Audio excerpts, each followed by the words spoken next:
ungkapan dan seruan hati kami bagimu hari ini Tuhan. Ungkapan hati kami yang terdalam. Karena kami tahu Tuhan punya rencana yang luar biasa dalam hidup kami. Amin. Tuhan tahu dan Tuhan selalu pelihara kami. Itu sebabnya Tuhan kami sungguh bersyukur hari ini. Bisa berjumpa dengan Tuhan dan menyampaikan isi hati kami, penyembahan kami, pujian kami kepada Tuhan. Sebentar Tuhan kami akan dikenyangkan dengan firman-Mu. Berfirmanlah dari sorga. Supaya kami semuanya dikuatkan. Kami diteguhkan dan memperoleh damai sejahtera dari Tuhan. Terima kasih Tuhan, urapi hamba-Mu yang penuh keterbatasan ini. Pakailah hamba-Mu ini untuk menyampaikan isi hati-Mu kepada umat-Mu hari ini. Terima kasih Tuhan, hati kami telah siap untuk firman Tuhan. Kita yang mau diberkati sama-sama berkata, Amin. Silakan duduk Bapak Ibu Saudaraku, Shalom. Haleluya, senang berjumpa kembali dengan saudaraku.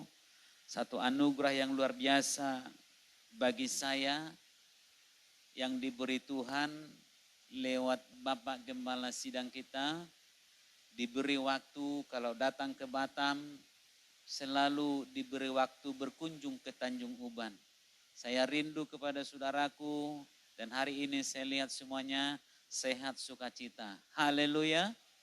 Amin. Saudara-saudaraku dikasihi Tuhan, firman Tuhan hari ini saya beri tema berseru kepada Tuhan. Berseru kepada Tuhan. Saudara-saudaraku, kita selama beberapa waktu tadi sudah menyampaikan seruan-seruan kita kepada Tuhan. Menyampaikan isi hati kita kepada Tuhan. Dan kita yakin betul bahwa Tuhan kita itu pasti mendengarkan pujian, seruan dan isi hati kita. Amin. Saudara-saudaraku, tema firman Tuhan ini didasarkan kepada Mazmur 138 ayat yang ketiga. Mazmur 138 ayat yang ketiga. Barangkali kita bisa lihat di slide kita. Kita tunggu tampilannya ya. Mazmur 138 ayat yang ketiga. Saudaraku, demikianlah bunyi firman Tuhan. Pada hari aku berseru, engkau pun menjawab aku. Engkau menambahkan kekuatan dalam jiwaku. Sekali lagi, pada hari aku berseru, engkau pun menjawab aku. Engkau menambahkan kekuatan dalam jiwaku. Bapak Ibu saudaraku yang dikasihi Tuhan, firman Tuhan yang baru saja kita baca ini merupakan nyanyian syukur dari Daud atas pertolongan yang dia alami. Jadi saudara-saudaraku, Daud menyampaikan, mengungkapkan isi hatinya kepada Tuhan. Kenapa saudara-saudaraku, di mana kita pahami bahwa Daud dalam perjalanan hidupnya itu penuh dengan tantangan. Itu penuh dengan pergumulan. Itu penuh dengan suka dan duka. Tapi dikala ia mengalami tekanan jiwa, dikala ia mengalami pergumulan yang luar biasa, Tuhan campur tangan di situ. Ketika ia mengalami campur tangan Tuhan, ketika ia mengalami pertolongan Tuhan, apa yang terjadi Bapak Ibu Saudaraku, ada satu ungkapan yang luar biasa. Dia sampaikan isi hatinya kepada Tuhan. Dia sampaikan seruannya kepada Tuhan. Karena ia merasa bersyukur atas pertolongan Tuhan. Maka yang terindah dari hidup ini adalah ketika kita mampu mengucap syukur. Yang tertinggi, yang terindah dalam hidup kita ini adalah ketika kita mampu mengucap syukur kepada Tuhan. Dan ucapan syukur itu kita sampaikan kepada Tuhan dengan seruan-seruan kita. Maka Bapak Ibu Saudaraku, ketika saudara mengalami pergumulan besar, saudara mengalami kepenatan jiwa, marilah kita belajar dari Daud. Sebagaimana firman Tuhan berkata hari ini, pada hari aku berseru, engkau pun menjawab aku. Engkau menambahkan kekuatan dalam jiwaku. Ketika pikiran saudara penat, perasaannya galau, resah, maka berserulah kepada Tuhan. Maka ada pujian berkata apa? Bila kau resah, gelisah, bila kalang kabut tak menentu hidupmu, ingat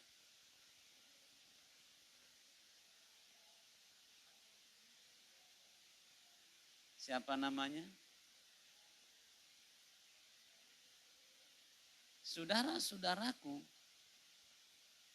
ini berkata kepada kita, seruan kepada Tuhan itu menyatakan bagaimana kedekatan kita kepada Tuhan. Setiap waktu, setiap saat kita mesti lakukan seruan itu kepada Tuhan.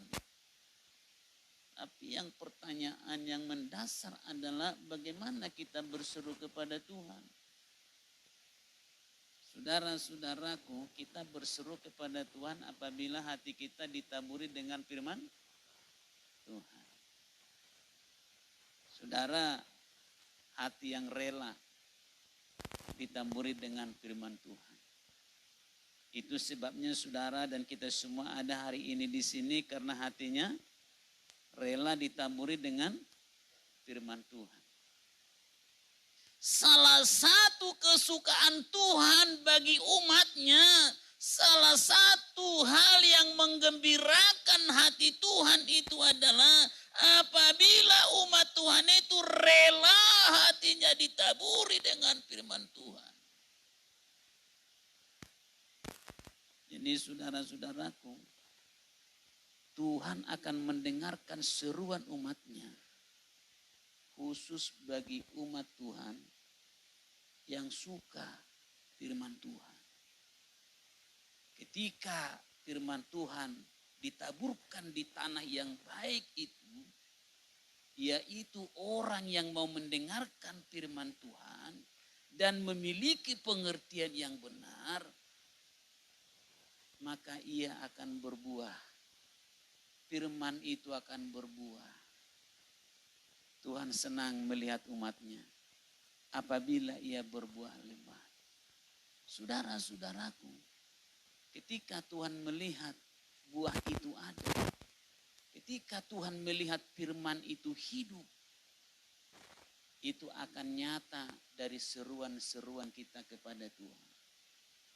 Maka kalau di pagi hari cobalah berseru kepada Tuhan yang menyatakan sebuah kedekatan kita dengan Tuhan. Di pagi hari sapa Tuhan. Katakan kepadanya, syukur bagimu Tuhan, engkau masih beri aku kesempatan. Bahkan kepada orang-orang tua yang sudah mulai putih rambutnya ini, bersyukurlah karena apa? Ada orang tidak bisa sampai tua. Tapi saudaraku sekarang ini, jikalau bisa sampai tua seperti ini, bersyukurlah. Tapi ucapan syukur itu akan terlihat dari seruan kita kepada Tuhan. Dari puji-pujian kita kepada Tuhan. Dari penyembahan kita kepada Tuhan. Tetapi supaya bisa masuk sampai kepada hal yang sedemikian luar biasa itu, maka firman Tuhan itu harus berakar, bertumbuh, dan berbuah. Saudaraku, ini harapan tertinggi. Saudara harus berbuah. Saya harus berbuah. Kita harus berbuah semuanya. Maka saudaraku di Galatia 5 ayat 22 sampai 23 itu dengan jelas. Orang yang berseru-seru kepada Tuhan menyatakan bahwa firman itu sudah tumbuh dalam hatinya, sudah berakar kuat dalam hatinya, maka menghasilkan buah yang luar biasa. Akan ada sukacita. Saudaraku, jikalau saudara tidak mengalami sukacita, itu salah satu ukuran bahwa firman Tuhan itu belum berbuah dalam diri saudara. Jika tidak ada kasih yang dalam diri kita, tidak ada kesabaran, tidak ada damai sejahtera, tidak ada kemurahan, menyatakan bahwa firman itu belum berbuah. Saudaraku, buah yang palsu itu tidak bisa dinikmati. Walau buah itu bisa dipalsukan. Tapi saudara-saudaraku dikasihi Tuhan, bahwa buah kehidupan di dalam Kristus adalah buah yang bisa dinikmati. Saudara, ketika itu ada harapan yang tertinggi dari hidup manusia atau kita sebagai orang Kristen. Dengan buah itu, maka kita akan bisa menjadi saksi Kristus. Saksi lewat perkataan, saksi lewat perbuatan, saksi lewat segala apa yang kita hidupi pada saat ini. Jadi Bapak Ibu saudaraku dikasihi Tuhan, orang yang menjadi saksi Kristus itu, kesukaannya adalah berseru kepada Tuhan. Dan orang bisa menjadi saksi Kristus terlihat dari kedekatannya dengan Tuhan. Jadi saudara-saudaraku, kenapa demikian? Saudara dan saya adalah surat Kristus yang sudah dibuka dan bisa dibaca semua orang. Maka saudara-saudara lewat perkataan ini bisa berkata kepada kita bahwa salah satu bagian utama dari hidup umat Tuhan itu adalah berseru kepada Tuhan. Kenapa kita berseru kepada Tuhan? Hati Tuhan itu disukakan karena umatnya mengenal Allahnya. Maka orang percaya itu mengenal Allah yang benar. Maka berserulah kepada Tuhan yang benar. Itulah Tuhan di dalam nama Tuhan Yesus Kristus. Saudara-saudaraku di zaman modern seperti ini. Ada sekarang teknologi artifisial itu. Robot yang hebat. Yang dulu kita kenal ada namanya 4.0. Sekarang 5.0. Akan ada hal-hal yang luar biasa. Dan membuat orang akan menjadi kebingungan. Banyak yang stres, banyak yang frustrasi. Tidak bisa berseru kepada apapun kecuali kepada Tuhan. Ketika umat itu berseru, hati Tuhan disukakan. Karena menjadi bukti bahwa umatnya mengenal Dia. Jadi saudara-saudaraku, setiap umat Tuhan harus selalu membuat Tuhan itu bergirang. Kalau kita lihat Yefanya pasal 3 ayat 17, di situ jelas sekali firman Tuhan yang bisa kita imani sampai hari ini. Kenapa saudaraku? Tuhan Allahmu ada di antaramu sebagai pahlawan yang memberi kemenangan. Zaman ini boleh sulit. Saudara banyak pergumulan. Pikirannya penat. Hatinya gelisah. Tetapi dengan seruan kepada Tuhan, Ia akan memberimu kemenangan. Pertanyaannya, seberapa seriuskah saudara berseru kepada Tuhan? Ketika itu ada maka firman Tuhan juga berkata, Ia bergirang karena engkau dengan sukacita, Ia membaharui engkau dalam kasih-Nya. Ternyata Tuhan menuntut dari umatnya agar mengalami pembaharuan dalam hidupnya. Itu sebabnya Rasul Paulus berkata, harus mengalami pembaharuan akal budi. Karena hanya ada dua kata, antara change dan change. Antara kesempatan dan mau berubah.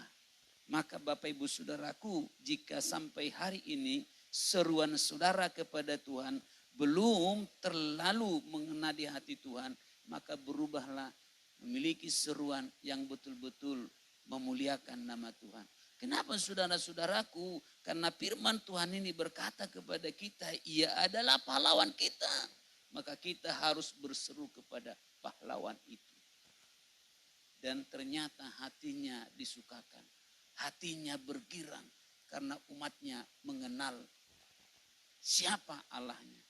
Jadi saudara-saudaraku, inti firman Tuhan ini adalah bahwa kita harus berseru kepada Tuhan. Kalau kita perhatikan pengertian berseru kepada Tuhan dalam bahasa Ibrani itu adalah memuji, berteriak, sujud di kaki Tuhan. Maka saudara-saudara, kalau kita bertanya hari ini, seberapa banyak engkau telah bersujud kepada Tuhan? Seberapa banyak puji-pujian yang sudah engkau agungkan? Dan kalau kita lihat dari kata kara atau karati dalam bahasa Ibrani itu berkata hati yang tertumpah. Saudara-saudara, kalau kita berbicara hati yang tertumpah adalah hati yang terberi dengan sungguh-sungguh kepada Tuhan. Maka saudaraku, dalam berseru kepada Tuhan itu nggak boleh main-main. Karena ternyata Tuhan itu nggak boleh dipermainkan. Saya kalau lihat kami di Bekasi, kami ada satu kebiasaan itu kalau saya perhatikan jauh dari kata karati ini. Saudaraku bisa dalam beribadah itu anak-anak muda itu pendetanya khotbah, anak mudanya main game loh di gereja. Tapi saya yakin di GB Alpha Omega Tanjung Uban enggak gitulah. Itu game yang FF ya. Yang bisa satu temannya di Jakarta, satu bisa di Medan, dan itu enggak bisa di pause. Libas, itu dia. Iya, bahasanya bahasa kotor. Bayangkan tuh, pendeta lagi khotbah keluar, dia enggak nyadar kebun binatang. Jangankan itu saudaraku, pengerja juga begitu. Tapi saya yakin di sini adalah pengerja-pengerja hatinya tertumpah kepada Tuhan. Bagaimana hati yang tertumpah itu? Kalau ada gelas setengah, Tuhan juga enggak mau hati yang setengah-setengah kepada Tuhan. Tetapi hati yang tertumpah, hati yang berlimpah-limpah. Saudara, kalau berseru kepada Tuhan itu enggak perlu jaim. Saudara, penyembahan kepada Tuhan enggak perlu jaim. Memang udah begitu diciptakan Tuhan, mau diapain. Tapi Tuhan mau apa adanya umat itu dengan hati yang serius berseru kepada Tuhan. Itu yang dilakukan oleh Daud semasa hidupnya. Maka dalam seruan-seruan itu yang mengalami kemenangan demi kemenangan. Israel mengenal Daud. Dan lewat seruan itu umat Israel pun diselamatkan dari perbudakan. Apa itu perbudakan? Ketika saudara diperbudak dan dikuasai dunia ini, Tuhan mau keluarkan dari situ. Tapi tidak akan pernah bisa keluar kalau tidak berseru kepada Tuhan. Israel tidak pernah keluar dari perbudakan sekiranya mereka tidak mau berseru-seru kepada Tuhan. Jadi saudaraku, firman Tuhan ini berkata, rahasia kekuatan Daud pada waktu itu, pada waktu menghadapi persoalan itu, lewat seruan. Jadi berserulah kepada Tuhan. Minta tolonglah kepada Tuhan. Sembahlah Tuhan. Dia akan mengubah, menampung air matamu di kirbatnya. Dan ia akan mengubah tangisanmu menjadi sukacita. Ia mengubah dukamu dan membalutnya dengan segala kebaikan-kebaikan yang darinya. Pertanyaannya adalah, seberapa jauhkah engkau berseru kepada Tuhan? Maka Bapak Ibu Saudaraku, satu contoh yang menarik dalam Alkitab, banyak contoh, tapi saya beri satu. Musa. Saudaraku, di Keluaran 15 ayat 25, ketika Musa berseru-seru kepada Tuhan dan Tuhan menunjukkan kepadanya sepotong kayu, Musa melemparkan kayu itu ke dalam air, lalu air itu menjadi manis. Hidup itu sederhana. Umat Israel pada waktu itu hidup dalam sungut-sungut yang besar. Umat Israel menggerutu, protes kepada Musa. Tidak ada air. Ada memang, tapi pahit. Hanya dengan sebatang kayu kecil. Dilemparkan ke dalamnya. Dan apa yang terjadi? Yang pahit berubah menjadi manis. Bapak Ibu Saudaraku, hidupmu sekarang barangkali pahit. Bagi Tuhan sangat simpel mengubahnya menjadi manis. Ia mengubah hidup yang pahit menjadi manis. Hanya dengan seruanmu, maka Tuhan akan kasih tongkat kecil, alat yang kecil, yang sangat sederhana. Itulah jalan keluar. Sama Bapak Ibu Saudaraku, pada masa Musa itu sepotong kayu yang sederhana. Tapi Tuhan bisa melakukan perkara-perkara yang besar. Hidupmu yang pahit, yang susah, Tuhan ubahkan menjadi manis. Semuanya ditentukan oleh seruan kita kepada Tuhan. Ajarlah anakmu berseru kepada Tuhan. Bapak Ibu Saudaraku, saya senang kalau setiap tahun itu bisa ikut fellowship di Batam. Saya dapat yang baru. Tahun lalu saya dapat hal baru. Ketika Bapak Gembala menyampaikan, bawa anakmu dan tunjukkan apa pekerjaanmu. Saya terdiam waktu disampaikan karena saya nggak pernah beritahu kepada anak saya apa pekerjaan saya. Setelah itu saudaraku, saya bawa mereka, ini kantor saya. Ikut dengan saya pelayanan. Maka hari ini sudah seminggu ada anak saya datang ke Batam dan dia bercerita. Dia sampaikan banyak hal. Saudaraku, Tuhan juga membawa kita untuk lebih dalam mengenalnya. Tuhan mau kenalkan banyak hal kepada kita. Saudaraku, bawa anakmu berseru kepada Tuhan.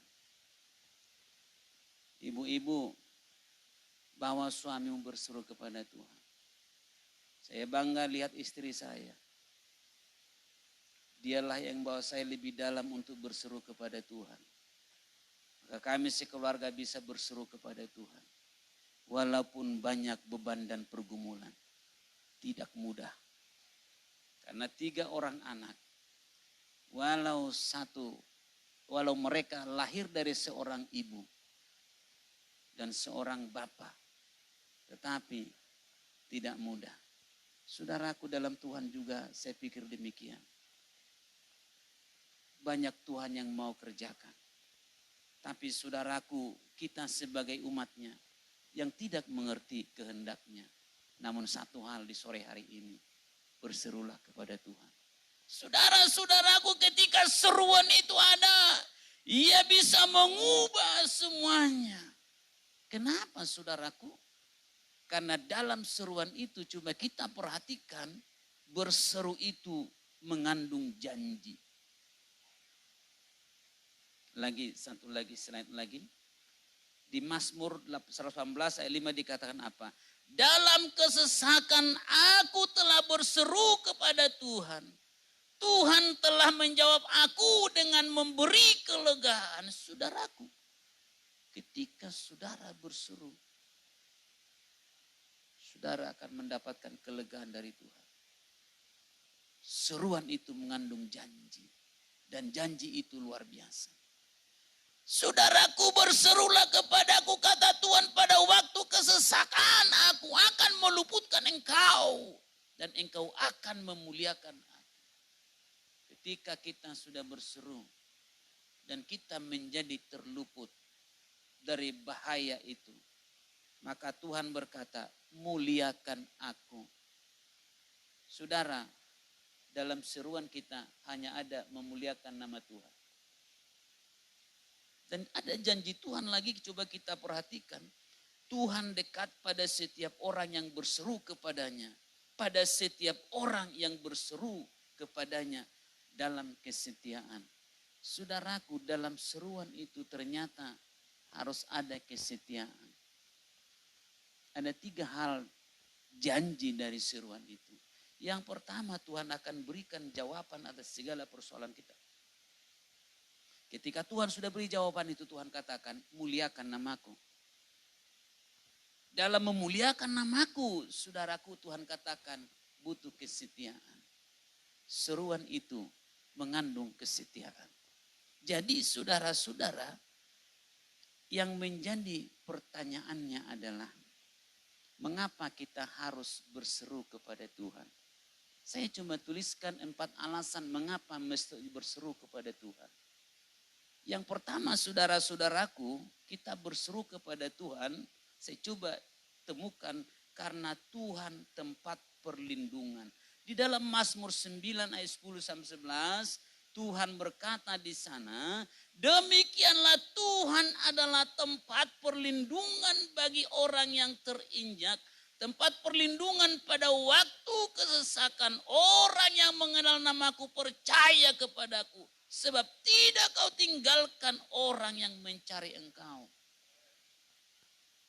Saudaraku, alasan yang pertama karena Tuhan adalah tempat perlindungan. Saudaraku, ini dikatakan dalam hal Ibrani berkata demikian, misgaf. Misgaf itu artinya ketinggian yang aman. Saudaraku, ketika engkau dan saya kita semua berseru kepada Tuhan, Tuhan akan taruh kita di tempat yang tinggi. Itulah tempat yang aman bagimu. Nggak ada yang bisa mengganggu. Karena dia taruh kita di tempat yang tinggi. Saudaraku, ini jarang dipahami orang. Tapi hari ini diberitahu. Dan Tuhan juga berkata dalam kata misgaf itu artinya adalah menarik. Saudaraku, dalam pergumulan persoalan kehidupan ini, kalau kita beranjak dari kata misgal, itu sebenarnya menyatakan seni hidup. Seni hidup dalam Tuhan. Ketika ada seni hidup itu, hidup kita menjadi menarik. Maka ada istilah, susah, senang, sama saja, shalom. Itu seni hidup. Bilang dulu, susah, senang, sama saja, shalom. 5S, itulah seni hidup. Jadi kalau saudaraku ada persoalan, itu seni hidup. Karena Tuhan bilang apa? Mesti begitu supaya menarik kehidupan ini. Kita lapar supaya ngerti lapar. Rasanya bagaimana? Kita kenyang, Tuhan kasih kenyang supaya tahu bagaimana rasa kenyang. Tuhan kasih hujan supaya ngerti bagaimana rasanya kehujanan.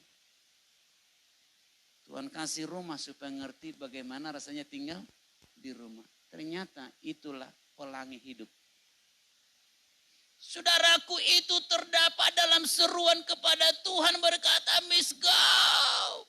Yang artinya adalah suatu tempat perlindungan yang tidak pernah bisa diakses oleh siapapun kecuali Tuhan. Itulah pertahanan kita. Dalam hidup ini Bapak Ibu Saudaraku, hanya Tuhan tempat pertahanan kita. Itu perisai kita. Nggak ada selain itu. Senjata kita hanya Tuhan. Parakletos, sebelum kita menghadapinya, Dia sudah menghadapi.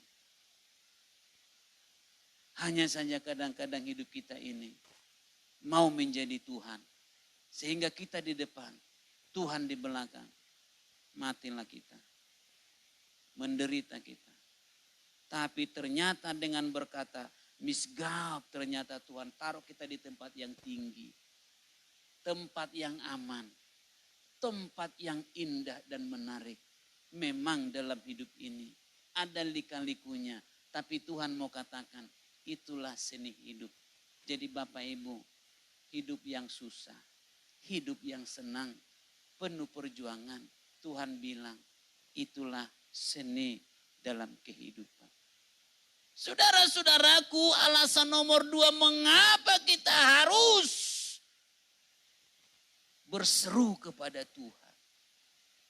Saudaraku, di Kejadian 6 ayat 5-8 ternyata di sana dikatakan Tuhan itu penuh dengan kasih karunia. Jadi karena Tuhan ini penuh belas kasihan, Tuhan ini penuh dengan kasih karunia, ini menjadi alasan kita berseru supaya kita mendapatkan kasih karunia itu. Memang pada waktu di masa manusia pada zaman perjanjian lama itu, ada perkataan Tuhan menyesal ia menciptakan manusia itu. Karena jahat. Tetapi dalam Yesus ketika Allah mengorelakan anaknya untuk menebus kita, dia enggak pernah menyesal memberikan anaknya. Saudara, kalau kita tidak mau berubah, Tuhan berkata seperti pada zaman itu, ia murka karena hatinya pilu. Pilu itu artinya sedih. Saudaraku, kalau kita berseru kepada Tuhan, maka bergiranglah hatinya. Ketika kita tidak mau berseru kepada Tuhan, pilu hatinya. Tetapi bagaimana kondisi pada zaman Nuh? Tetapi Nuh mendapat kasih karunia di mata Tuhan. Kenapa? Tuhan suka kepadanya. Karena ia berseru kepada Tuhan. Tapi umat pada zaman Nuh juga membuat hati Tuhan tidak suka. dan tidak bergirang. Kenapa? Kenapa pilu? Manusia itu jauh dari Tuhan. Bapak Ibu Saudaraku, dalam kehidupan kita itu, jangan jauh-jauh dari Tuhan. Sedih nanti hatinya. Kalau Tuhan mau murka seperti zaman perjanjian lama, habislah kita. Karena dalam perjanjian lama hanya 2 hukumnya. Kalau enggak kutuk, berkat. Nurut, berkati. Enggak nurut, hapuskan. Jadi saudaraku, di zaman perjanjian baru ini, oh Tuhan penuh kasih karunia. Jadi saudaraku berserulah kepada Tuhan. Dia akan limpahkan kasih karunia kepada kita. Amin. Tepuk tangan buat Tuhan dong.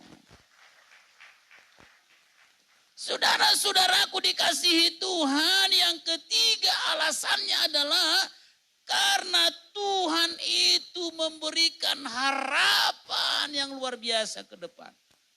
Saudaraku, Yeremia 29 ayat 11 itu dengan jelas di sana dikatakan begini saudaraku. Sebab aku ini mengetahui rancangan-rancangan apa yang ada padaku mengenai kamu. Demikianlah firman Tuhan, yaitu rancangan damai sejahtera dan bukan rancangan kecelakaan, untuk memberikan kepadamu hari depan yang penuh harapan. Bapak Ibu Saudaraku dikasihi Tuhan, coba lihat gambar itu. Itu adalah jembatan penyeberangan. Bapak Ibu Saudaraku dikasihi Tuhan, prasa hari depan yang penuh harapan itu dikatakan wetikvah aharij. Artinya itu adalah a hope, a future, atau sebuah harapan ke depan. Saudara, kalau kita berseru kepada Tuhan, Ia akan memberikan kelonggaran-kelonggaran kepada kita. Jadi kalau Bapak Ibu Saudara lihat itu ada tali di kiri kanan itu dalam bahasa terjemahan dari Ibrani itu cord atau tali. Saudaraku, tali ini kan gunanya menyambung. Jadi dari sana ke sini disambung dengan tali. Jadi Bapak Ibu Saudaraku, harapan-harapan saudara ke depan, bagaimana kita ke depan, bagaimana anak-anak kita ke depan, bagaimana masa depan kita, tergantung pada tali itu. Kalau tidak ada tali itu, putuslah jalan itu. Saudaraku, siapa tali itu? Itu adalah Kristus. Jadi berserulah kepada Tuhan. Ia berkata, harapan masa depan yang luar biasa. Kalau kita terjemahkan lagi dikatakan, wetikfarij, berkata, harapan yang sempurna. Dalam Tuhan ada harapan yang sempurna. Jadi berserulah kepada Tuhan. Saudaraku, Tuhan adalah pengharapan.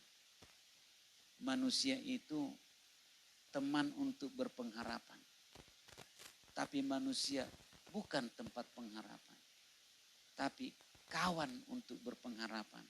Itu sebabnya orang-orang percaya mesti bawa ke gereja teman untuk berpengharapan. Makanya Bapak Ibu Saudaraku, harus bawa jiwa ke rumah Tuhan. Bawa teman. Supaya ada teman untuk berpengharapan kepada Tuhan.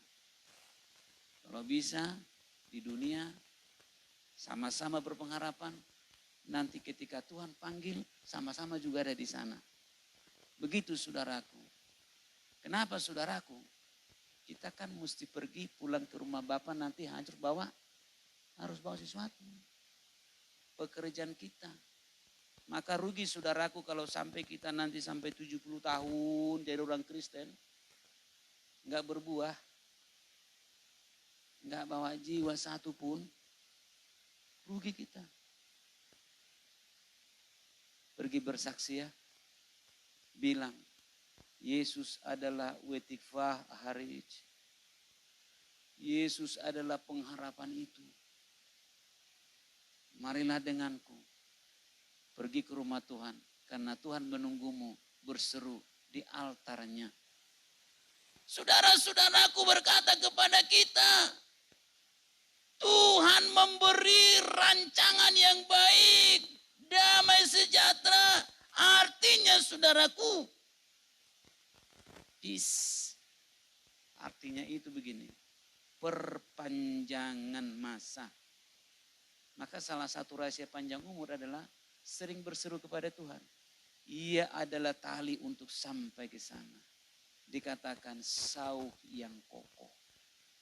Tempat kita berharap. Maka saudara-saudaraku, kan dalam hidup ini kan seringkali kita ingin meminta sesuatu kepada Tuhan, memaksa Tuhan dan lain sebagainya. Padahal kita nggak tahu bahwa Ia ngerti jalan hidup kita. Ia akan memberi, Ia akan menolong tepat pada waktunya. Seperti fajar pagi hari, seperti fajar terbit di pagi hari yang tidak pernah terlambat. Yang terakhir saudaraku, apa alasan mengapa kita mesti berseru kepada Tuhan? Alasan yang keempat adalah Tuhan memberi kelegaan hidup.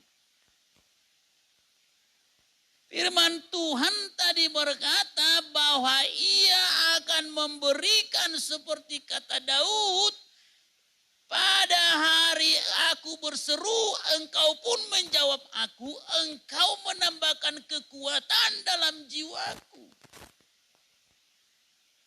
Jiwa kita menjadi kuat kalau Ia mengalami kelegaan.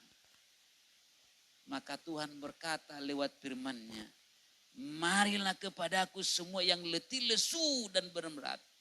Aku akan memberi kelegaan kepadamu, pikul lekuk yang kupasang dan belajarlah padaku, kata Tuhan.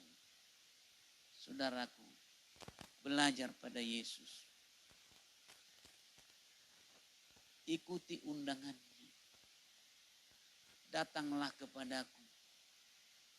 Datanglah pada Tuhan. Dan Ia berjanji, Ia akan memberi kelegaan kepadamu. Bapak, Ibu, saudaraku, saya mau sampaikan kepada kita di penutup khotbah ini. Dan inilah yang nanti menjadi kerinduan kita. Dan Tuhan juga rindu, Ia berkata di penutup itu, carilah Tuhan selama Ia berkenan ditemui. Berserulah kepadanya selama Ia dekat. Demikian firman Tuhan. Saudara dikasihi Tuhan, Tuhan rindu agar kita berseru kepada Tuhan, agar kita memuji Dia, agar kita menyembah Dia. Dan apa yang menjadi kerinduan Tuhan, ini juga yang menjadi kerinduan kita. Amin. Mari kita berdoa. Sebelumnya kita angkat pujian, mari pemuji. Ada pujian yang berkata, inilah rinduku, seperti Tuhan rindukan daripadaku. Haleluya. Mari bangkit berdiri. Ini ungkapan hati kita dan janji.